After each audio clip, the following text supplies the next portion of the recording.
कहानी की शुरुआत में हम साइबेरिया की एक जेल को देखते हैं जहां ढेर सारे जर्मन सोल्जर्स को लाइन से खड़ा कर दिया गया था। दरअसल वर्ल्ड वॉर 2 के खत्म होने के बाद रशिया ने बहुत से जर्मन सोल्जर्स को कैदी बना लिया था और उनसे कोयले की खानों में दिन रात काम करवाने लगे। हालांकि इस जेल की सिक्योरिटी काफी कम थी, लेकिन इसके बावजूद भी कोई इस जेल से भागने की कोशिश नहीं करता था क्योंकि इस जेल के चारों तरफ बर्फ ही बर्फ थी और ये जेल किसी भी इंसानी बस्ती से पूरे 14,000 किलोमीटर दूर थी। इसलिए अगर कोई कैदी इस जेल से भाग भी गया तो साइबेरिया की जमा देने वाली सर्दी में उसकी मौत पक्की थी। ये जेल चारों तरफ हजारों किलोमीटर दूर फैली हुई बर्फ के बीच में बनाई गई थी, इसीलिए कोई भी कैदी यहाँ से भागने का सोच भी नहीं सकता था। लेकिन इन कैदियों में एक कैदी ऐसा भी था जो बहुत ही शार्प माइंड था और वो इस जेल से भागकर अपनी बीवी और बेटी के पास जाना चाहता था। इस कैदी का नाम क्लेमेन फायरल था, जिसे इस जेल में पूरे 25 साल की सजा काटनी थी और क्लेमेन ऐसा बिल्कुल भी नहीं चाहता था कि उसकी आधी जिंदगी इसी जेल में बीत जाए। क्लेमेन किसी भी हाल में इस जेल से भागना चाहता था। लकीली एक दिन क्लेमेन को भागने का मौका मिल गया और वो एक कोयला ले जाने वाली मालगाड़ी में बैठकर इस जेल से भाग निकला।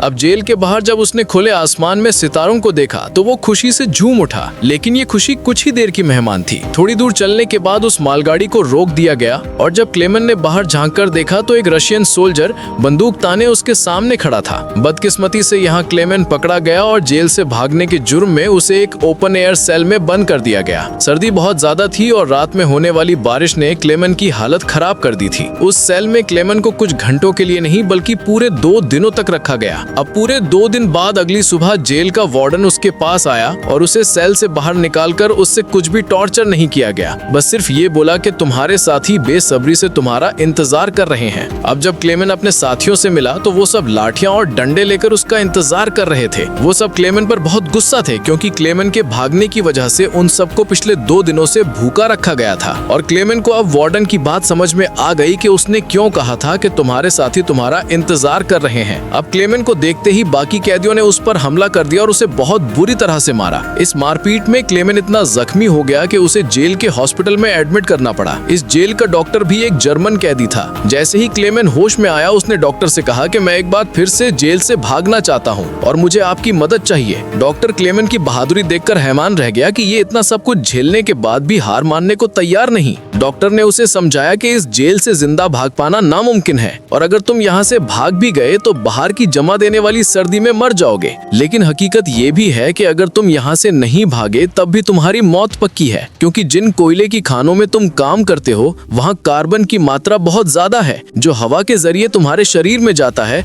और उससे कैंसर जैसी खतरनाक बीमारियां होती हैं। इसलिए डॉक्टर ने क्लेमेन से कहा कि तुम्हें एक आखिरी बार इस जेल से भागने की कोशिश जरूर करनी चाहिए। तो उसके बाद डॉक्टर ने अपने सारे गर्म कपड़े, जूते और जरूरत का सारा सामान निकालकर क्लेमेन को दे दिया और उसे ये भी बताया कि रशियन सोल्जर्स अपना खाना रेलवे लाइंस के पास छुपा कर रखते हैं। इसके साथ ही उसने क्लेमेन को एक बंदूक भी दी ताकि वो अपनी हिफाजत कर सके। दरअसल डॉक्टर ने ये सारा सामान इसलिए पहले से इकट्ठा किया हुआ था क्योंकि वो खुद भी इस जेल से भागना चाहता था, मगर एक हफ्ते पहले उसे पता चला कि वो कैंसर का मरीज है और उसके पास 1 महीने से ज्यादा वक्त नहीं है। अब उसने क्लेमेन को एक लंच बॉक्स दिया और कहा कि अगर तुम जिंदा बच गए तो मेरी फैमिली तक ये लंच बॉक्स पहुंचा देना और कहना कि मैं इस दुनिया में अब नहीं रहा। यहाँ एक बार फिर से रात के अंधेरे में क्लेमेन दोबारा भाग निकला और इस बार उसने मालगाड़ी की बजाय पैदल चलने का फैसला किया। वो पूरी रात पैदल चलने के बाद सुबह भी चलता रहता है क्योंकि उसे डर रहता है कि कहीं रशियन सोल्जर उसे पकड़ न ले। अब जब सुबह वार्डन को पता चला कि क्लेमेन जेल से फरार हो चुका है तो वो सीधा डॉक्टर से पूछताछ करने उसके कमरे में पहुंचा, लेकिन उसके पहुंचने से पहले ही डॉक्टर ने अपनी जान ले ली थी क्योंकि उसे पता था कि क्लेमेन के भागने की खबर सुनने के बाद वार्डन मुझे बहुत तड़पा कर मारेगा। इसके बाद वार्डन ने कई रशियन सिपाहियों को क्लेमेन की तलाश में भेजा और उसे जिंदा पकड़कर वापस लाने का हुक्म दिया, लेकिन कई दिनों की तलाश के बाद भी उसे क्लेमेन का कोई पता ना चल सका। क्लेमेन की खुशकिस्मती ये थी कि बर्फबारी स्टार्ट होने की वजह से उसके पैरों के निशान मिटते जा रहे थे, जिससे क्लेमेन को ढूंढना मुश्किल पड़ रहा था। अब सबको लगने लगा कि क्लेमेन इस सर्दी में जमकर मर चुका होगा, मगर वार्डन मानने को तैयार नहीं था क्योंकि वार्डन जानता था कि क्लेमन बहुत स्ट्रांग है और वो इतनी आसानी से हार नहीं मानेगा, इसलिए उसने तलाश जारी रखने का हुक्म दिया। वहीं दूसरी तरफ हम क्लेमन को देखते हैं जो पूरे जोश के साथ बर्फीले तूफान को पार करते हुए आगे बढ़ रहा था। जेल से भागने के 9 दिन बाद उसे अचानक कुत्तों के भौंकने की आवाज सुनाई दी और जैसे ही वो पीछे मुड़ा उसने एक स्लेज को अपनी तरफ आते देखा। उससे पहले कि वो भागता, वो स्लेज उसके पास आ गई और उस पर चढ़ती हुई आगे निकल गई। तभी क्लेमन की आंख खुल गई और उसे पता चला कि वो सिर्फ सपना देख रहा था। दरअसल क्लेमन पिछले 9 दिनों से पैदल चल रहा था और अब उसका खाना भी खत्म हो चुका था। भूख और थकान की वजह से उसका आगे बढ़ना मुश्किल हो गया था, लेकिन इसके बावजूद क्लेमन ने हार नहीं मानी और जैसे तैसे चलता रहा। कुछ दिनों के बाद उसका जिस्म भी जवाब दे गया और वो भूख से बेहोश हो गया। अब कुछ घंटों बाद जब उसे होश आया, उसने अपने आसपास एक अजीब सी आवाज सुनी। तभी उसने एक सील को देखा और ये देखते ही उसकी आंखें चमक उठी। उसने फौरन अपनी बंदूक निकाली और पूरी ताकत के साथ निशाना लगाने की कोशिश की, लेकिन थकान और कमजोरी की वजह से उसका निशाना गलत हो गया और वो सील वहां से भागने लगी। क्लेमन जिसे कई दिनों बाद जिंदा रहने की एक छोटी सी उम्मीद मिली थी, वो इस उम्मीद को हाथ से जाने नहीं दे सकता था। क्लेमन फौरन उसके पीछे दौड़ा, लेकिन दौड़ते वक्त क्लेमन बर्फ टूटने की वजह से पानी में गिर जाता है, जिससे उसके पैर में चोट आ जाती है। लेकिन जख्मी होने के बावजूद वो सील का पीछा करने लगा। क्लेमन जैसे ही गोली चलाने वाला था, वो सील एक चट्टान के पीछे छिप गई। क्लेमन और आगे बढ़ता है और सील को दोबारा देख लेता है। उससे पहले कि वो पानी में जाती, क्लेमन ने अपनी आखिरी गोली चलाई और खुशकिस्मती से वो गोली उसे लग गई। ये देखकर क्लेमन खुशी से झूम उठा, क्योंकि अब सफर के दौरान उसे खाने की फिक्र नहीं थी। कई दिनों के बाद क्लेमन ने पेट भरकर खाना खाया और थोड़ा आराम करके अपना सफर जारी रखा। अब इतने लंबे सफर में क्लेमन बिल्कुल अकेला था और उसके चारों तरफ बर्फ के अलावा कुछ भी न था। इस माहौल में उसकी दिमागी हालत खराब हो सकती थी, इसलिए वो खुद से बातें करता और पॉजिटिव बातें कहकर खुद को आगे बढ़ने के लिए मोटिवेट करता। इसके साथ ही वो हर वक्त कंपास के जरिए अपने रास्ते को देखता, ताकि वो इस बर्फीली वादी में कहीं खो न जाए। इसी तरह दिन गुजरते गए और फिर महीने। लगातार 2 महीने चलने के बाद क्लेमन को इस बर्फीले मैदान में एक छोटा सा पेड़ दिखाई दिया। इस पेड़ को देखकर क्लेमन इतना खुश हुआ जैसे उसे कोई खजाना मिल गया हो और वो भागकर उस पेड़ को गले लगा लेता है। दरअसल ये पेड़ इस बात की निशानी थी कि क्लेमन लगातार 2 महीने चलने के बाद अब ये बर्फीला मैदान क्रॉस कर चुका है और आगे जंगल शुरू होने वाला है। थोड़ा ही आगे चलने के बाद ठीक वैसा ही हुआ जैसा उसने सोचा था। अब यहाँ से जंगल शुरू होने वाला था। बर्फ का इलाका खत्म हो रहा था। वो जंगल में बहुत खुश था। वो लकड़ियाँ इकट्ठा करके आग जलाता है और कई महीनों बाद पहली बार सुकून से सो जाता है। पर अगला दिन उसके लिए सुकून का था या नहीं, ये कोई नहीं जानता। दूसरी तरफ हम वार्डन को देखते हैं, जो अब भी क्लेमन की तलाश में था और उसने अपनी सर्च पार्टी को हुक्म दिया कि वो 500 किलोमीटर के दायरे में क्लेमन की तलाश करे। वहीं क्लेमन एक जंगल से होता हुआ आगे बढ़ रहा था कि अचानक वहाँ एक बर्फीला तूफान आ गया। ये तूफान इतना तेज था कि बड़े बड़े पेड़ भी जमीन से उखड़कर गिरने लगे। क्लेमन जैसे ही आगे बढ़ने की कोशिश करता है, एक बड़ा सा पेड़ सीधा उस पर गिर जाता है। क्लेमन की किस्मत अच्छी थी कि शाम में 2 आदमी यहाँ से गुजरे जो सोने की तलाश में थे। उन्होंने क्लेमन को देख लिया और वक्त पर उसकी जान बचा ली। उसके बाद ये तीनों एक साथ आगे बढ़े और कई दिनों के सफर के बाद बर्फीले मैदान से बाहर निकल आए। रास्ते में उन्हें एक दरिया मिला, जिसे पार करने के लिए उन्होंने लकड़ी की एक कश्ती बनाई। दरिया पार करते वक्त वो आपस में बातें करने लगे और एक दूसरे को बचपन के किस्से सुनाने लगे। लेकिन इसी बीच दरिया का बहाव तेज हो गया और कश्ती काबू से बाहर होने लगी। ऐसे में एक साथी का तवाजुन बिगड़ गया और वो सीधा पानी में गिर गया। उसे तैरना नहीं आता था, वो डूबने लगा। ये देखकर क्लेमन ने पानी में छलांग लगा दी और किसी तरह उस आदमी को किनारे तक लाकर उसकी जान बचाई। दूसरी तरफ उनका दूसरा साथी उन दोनों को डूबने के लिए छोड़ देता है और अकेला आगे बढ़ गया। उसका दूसरा साथी बहुत ही लालची था। उसे लगा कि वो दोनों मर गए होंगे और लालच के चलते उसने अपने दोस्त का सोना भी खुद के पास रख लिया। थोड़ी देर बाद जब क्लेमन और दूसरा आदमी टेंट तक पहुंचे तो उस आदमी को अपने दोस्त पर बहुत गुस्सा आया और उसने उसे गोली मारकर उसकी जान ले ली। उसके बाद क्लेमन और वो आदमी ने सामान उठाया और सफर जारी रखा।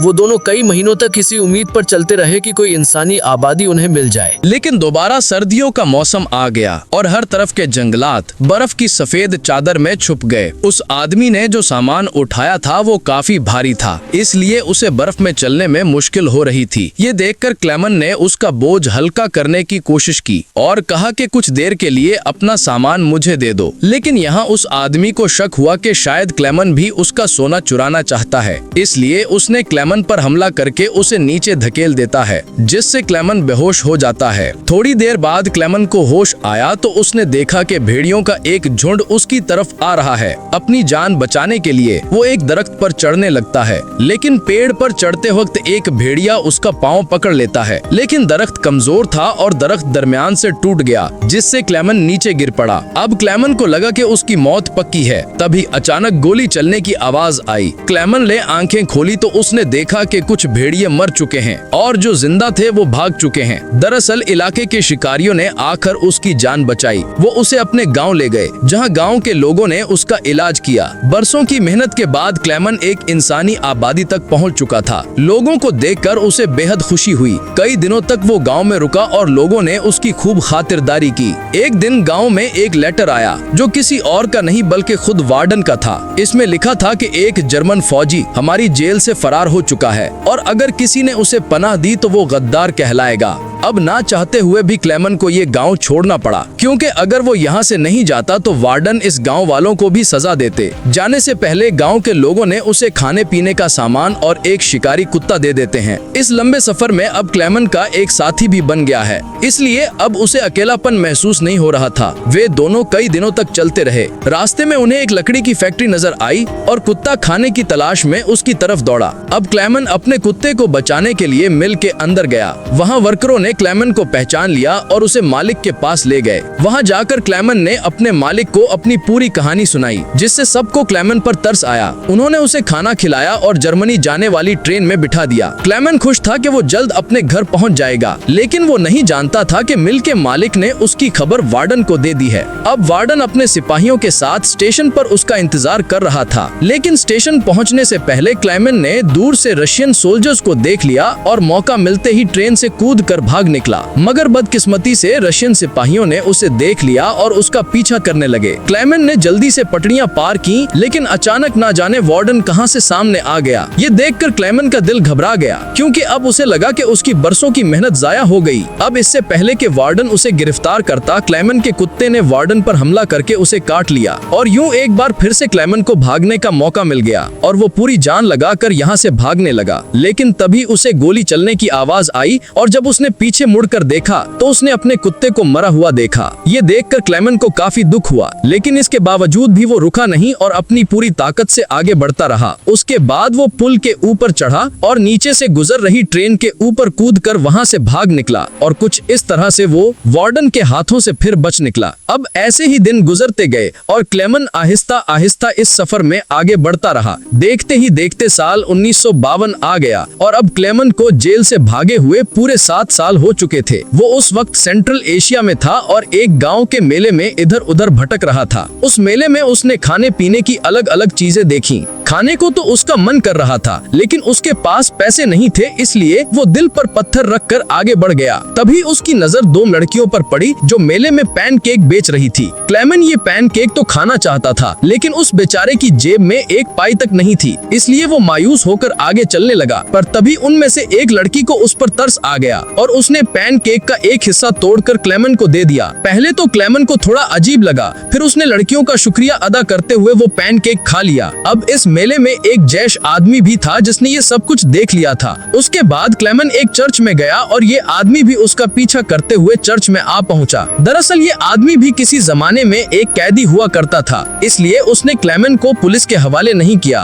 और उसकी मदद करने की कोशिश की। उसके बाद वो क्लेमन को लेकर अपने घर गया, जहाँ क्लेमन ने कई साल बाद शेव की और अपने पुराने हुलिये में वापस आया। फिर उस आदमी ने क्लेमन को एक नया पासपोर्ट दिया ताकि वो रशिया के बॉर्डर को क्रॉस करके जर्मनी पहुंच सके। क्लेमन उस आदमी से बहुत खुश हुआ। जाने से पहले क्लेमन ने उसका शुक्रिया अदा किया और रशिया और जर्मनी की बॉर्डर की तरफ निकल पड़ा। कुछ हफ्ते बाद क्लेमन रशिया के बॉर्डर तक पहुंच गया और वहां मौजूद रशियन सिपाही को अपना पासपोर्ट दिखाया। यहाँ क्लेमन को ये डर था कि कहीं वो सिपाही उसे पहचान न ले या उसका जाली पासपोर्ट पकड़ा न जाए, लेकिन खुशकिस्मती से ऐसा कुछ नहीं हुआ और सिपाही ने क्लेमन को बॉर्डर पार करने की इजाजत दे दी। अब ये देखकर क्लेमन को इतनी खुशी हुई कि वो चाहकर भी अपनी हंसी नहीं रोक पाया। अब फाइनली वो उस पुल पर आ गया जिसे पार करते ही वो अपने मुल्क जर्मनी में पहुंच जाएगा। पर जैसे ही वो आधे रास्ते तक पहुंचा, उसकी आंखों पर एक तेज रोशनी पड़ी और जब उसने आंखें खोली तो उसने वार्डन को अपने सामने पाया। अब जब क्लेमन ने पीछे मुड़कर देखा तो वो अभी भी रशिया की जमीन पर था और इसका मतलब ये था कि वार्डन अब भी उसे गिरफ्तार कर सकता है। अब यहाँ क्लेमन का दिल टूट गया, क्योंकि उसके इतने सालों की मेहनत अब मिट्टी में मिलने वाली थी। लेकिन तभी कुछ ऐसा हुआ जिसकी उम्मीद खुद क्लेमेन को भी नहीं थी। यहाँ वार्डन ने उसका रास्ता छोड़ दिया और उसे आगे जाने की इजाजत दे दी। अब पहले तो क्लेमेन को यकीन नहीं हुआ, पर फिर भी वो हिम्मत करके आगे बढ़ा। दरअसल वार्डन क्लेमेन के जिंदा रहने के जज्बे और उसकी बहादुरी को देखकर उससे काफी इंस्पायर हुआ, इसलिए उसने क्लेमेन को गिरफ्तार नहीं किया और उसे अपने मुल्क वापस जाने दिया। और तभी वार्डन उससे ये कहता है, ये लड़ाई बस दो सोल्जर्स के बीच थी, एक मैं और एक तुम, और इसे तुम जीत गए, जाओ अपनी जिंदगी जी लो। अब फाइनली क्लेमेन ने उस बॉर्डर को पार किया और अपने देश जर्मनी पहुंच गया। इसके बाद वो अपने घर के करीब पहुंचा, जहां उसने अपनी बेटी और बीवी को देखा। अब थोड़ी देर बाद वो दोनों चर्च जाने के लिए घर से निकलती हैं, तो क्लेमेन भी उनका पीछा करता हुआ चर्च में आ गया। हालांकि क्लेमेन ने अभी तक अपनी बेटी को आवाज नहीं दी थी, क्योंकि उसे उम्मीद थी कि एक दिन जरूर उसके पिता आएंगे। जब उसकी बेटी ने पीछे मुड़कर देखा तो उसने अपने पिता को पहचान लिया और दौड़कर अपने पिता को गले से लगा लिया। अब इतने सालों बाद क्लेमेन को जिंदा देखकर उसकी वाइफ की खुशी का तो कोई ठिकाना नहीं था। फाइनली उन तीनों ने एक दूसरे को गले लगाया और इसी के साथ सच्ची कहानी पर बनाई गई ये फिल्म यहाँ पर खत्म हो गई। उम्मीद है आपको आज की कहानी पसंद आई हो।